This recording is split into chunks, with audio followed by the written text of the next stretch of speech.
खेल में हार जीत होती है और बल्लेबाज गलती करता है तो आउट होता है, लेकिन ये टूर में हमने देखा है कि कुछ बल्लेबाज हमारी टीम में ऐसे हैं कि जिनको रिदम नहीं मिल रहा है और कुछ बल्लेबाज ऐसे जिनको रिदम मिल रहा है लेकिन वो विकेट छोड़ रहे हैं, उसका दुख कितना होता है? देखिए, दुख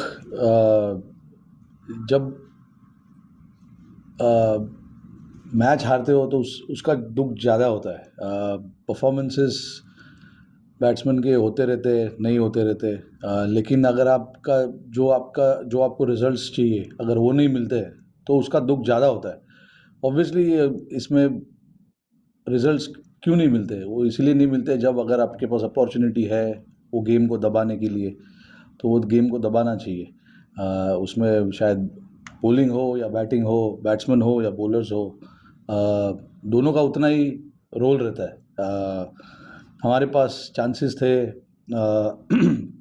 अभी तक 4 मैच हुए, चारों मैचेस में पहले मैच को अगर छोड़ दो क्योंकि वो मैच जीते जो एडिलेड में हम हारे, ब्रिस्बेन में और यहाँ पर जो हारे, उसमें हमारे पास चांसेस थे अच्छा करने का, अपॉर्चुनिटीज़ लेने का, बट वो अपॉर्चुनिटीज़ हमने लिए नहीं। उसकी वजह से गेम में पीछे लगे। फिर ऑब्वियसली आज हमारे पास अपॉर्चुनिटी था कि गेम को हमारे तरफ लाया जाए या ड्रॉ किया जाए, बट कोशिश की, बट अगेन बहुत से लड़के जिनकी आप बात करें, जिन्होंने रन बनाए, लंबा खेल सकते थे, लेकिन अभी नए लड़के सीखेंगे, आगे जितना मैचेस खेलेंगे तो सीखेंगे उस चीज़ को लेके। The last couple of months have been very tough as a test captain. There have been some defeats. So personally,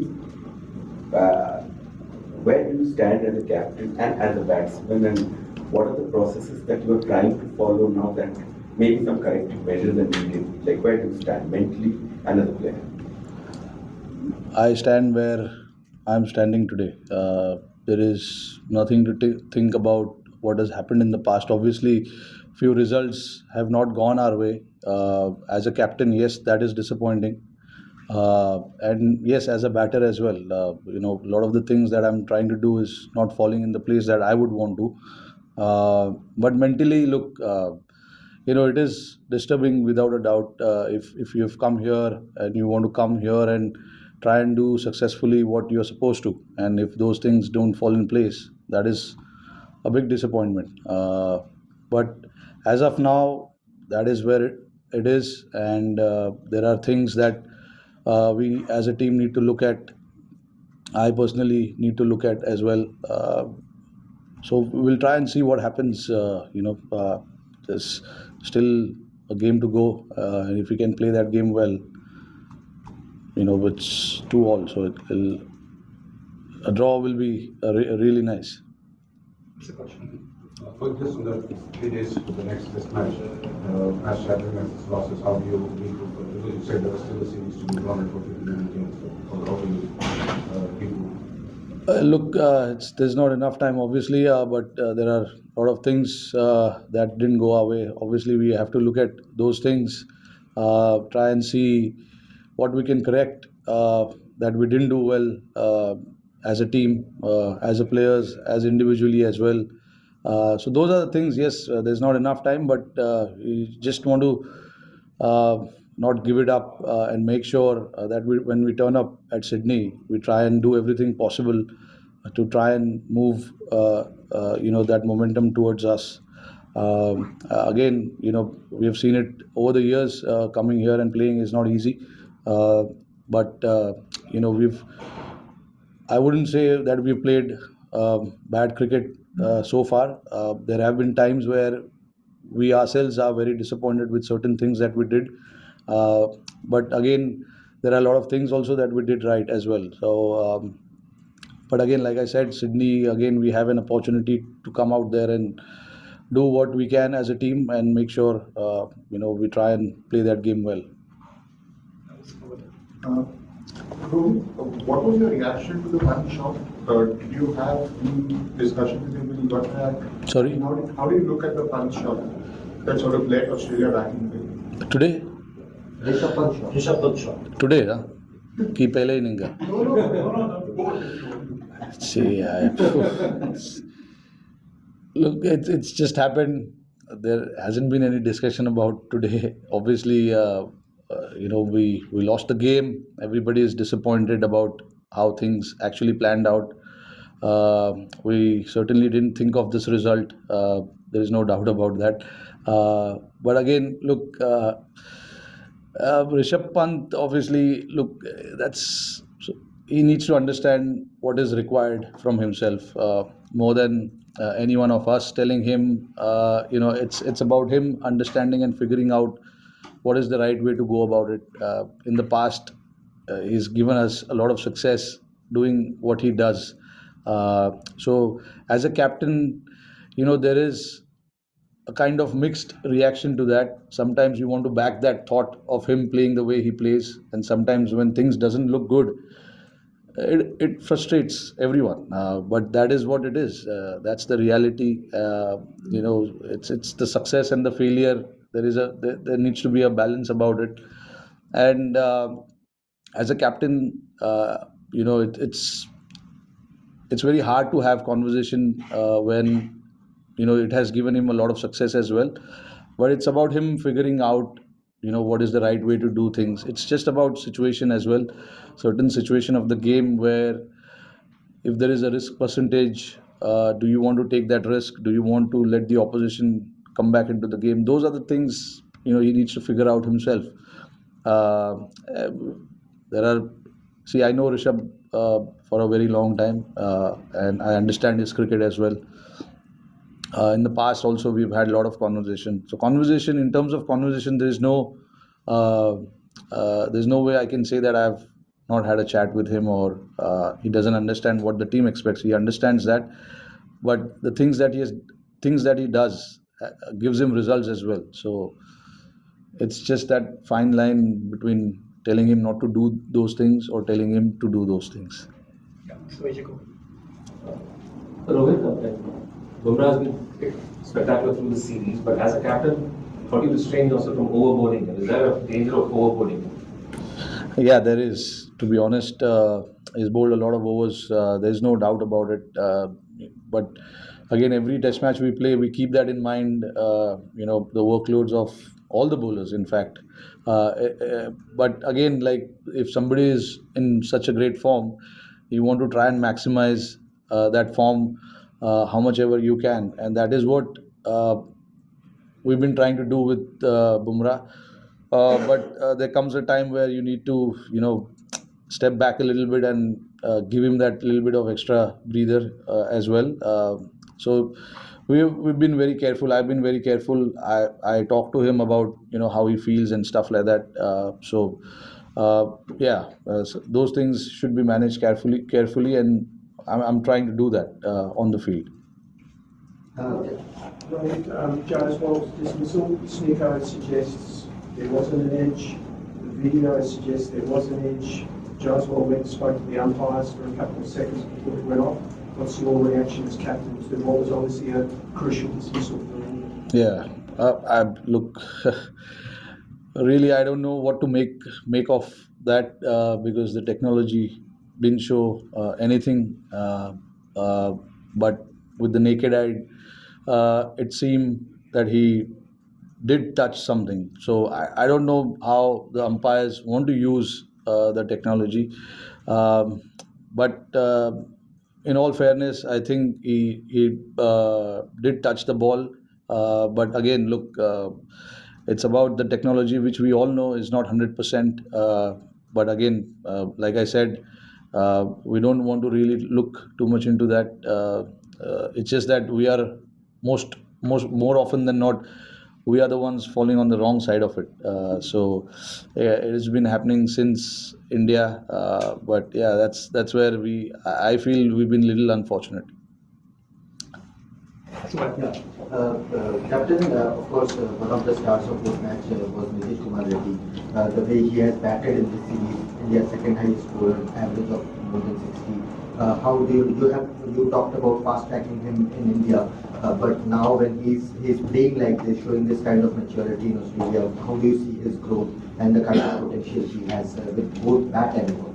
No, look, when we saw him for the first time, we saw there's a lot of potential, which is why he came here in the first place. And he's come and shown here what he's capable of. With the bat, he was brilliant. He understood the situation pretty well, read the situation pretty well, and he's got solid technique as well. And superb mind, not to forget, is very strong character. He wants to fight it out there. Right now it's very hard to say the growth part because it's only been 4 test matches for him, and I hope that he plays for long enough for India in all forms and keeps doing what he does.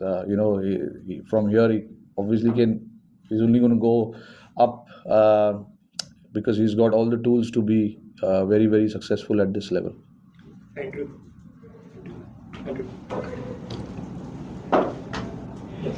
Rohit, you talked about Bumrah's workload.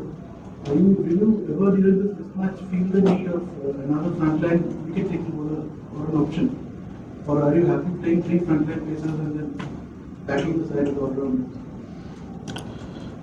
Look, Akash and Siraj are the frontline seamers. It's just that they've been very unfortunate not to be seen on the wicket column. Siraj especially is bowling his heart out. I don't think there's anything else that he can do. Obviously, there are technical aspect of his game that he's looking into.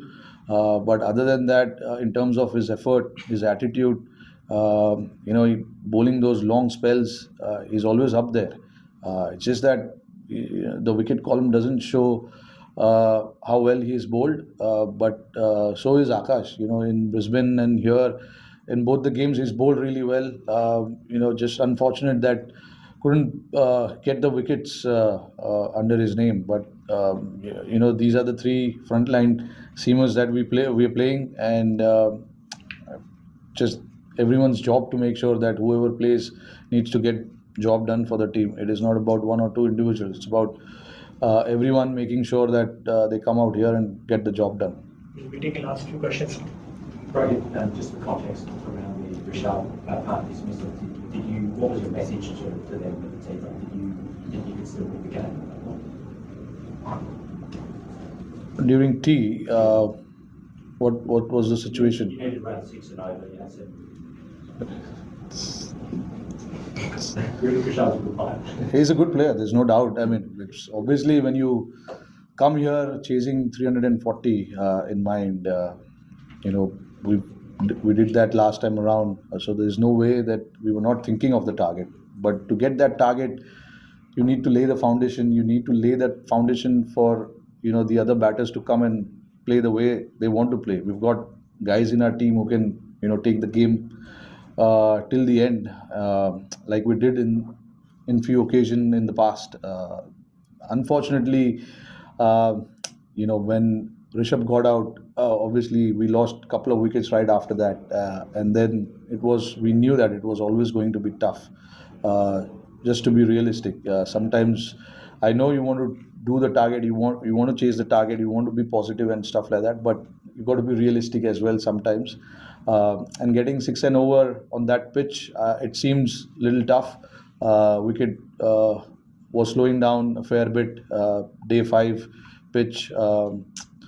And then, look, when we had 7 wickets in hand, we were all positive. We were not thinking too far ahead also, and not going in our shell as well. We wanted to be positive and see where the game goes. The message was to all the batters was to just play the situation and play the game and see where it ends up. And then if the situation arises where there is a time where you can enter into that contest of putting the pressure right back on the opposition, we will do that. But we never felt that we had the opportunity to put the pressure there back on the opposition.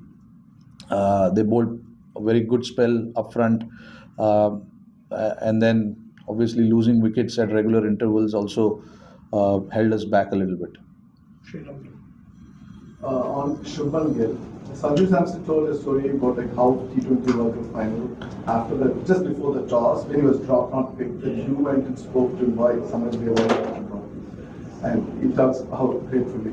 So what was your chat with Shubman Gill before this, and how has he taken it? And Sidney, considering is sort of a similar spin pitch, but not similar, but spin track, would you be in the same team as? Look, I don't know what team I'll go with. We'll go there and see the pitch. Look, I had a chat with him. There is no way when you're leaving someone out for whatever reason it is, you will have a chat. And the chat was with him was clearly he was not dropped. We just wanted to have that extra bit of cushion in the bowling, and hence we opted for an all-rounder, which shouldn't weaken our batting lineup. Compromising a batter for a bowler was not something that I wanted to do. We wanted to, bat as deep as possible, and along with that have the same combination. Along with that, to have a bowling attack which can take 20 wickets. So we considered everything, and we ended up compromising him, unfortunately. But again, look, with him, there was never a doubt that he was not batting well or he was not scoring runs or anything like that. It was just to get that combination where we can cover both bases, batting and bowling. We opted for that option. He understood. Of course, I mean everyone has to understand that, because eventually we don't make personal decisions. It is in the best interest of the team. We want to put the team ahead and think about what is the right combo for this particular venue and this opposition. So that's how I plan. Picking up the team. Sometimes, you can see there's been a lot of changes in the team, but sometimes you got to make sure that whatever suits the conditions, suits your team, and where you can cover all sides of the facets of the game, you make that decision, and that's what we did. Thank you, Captain.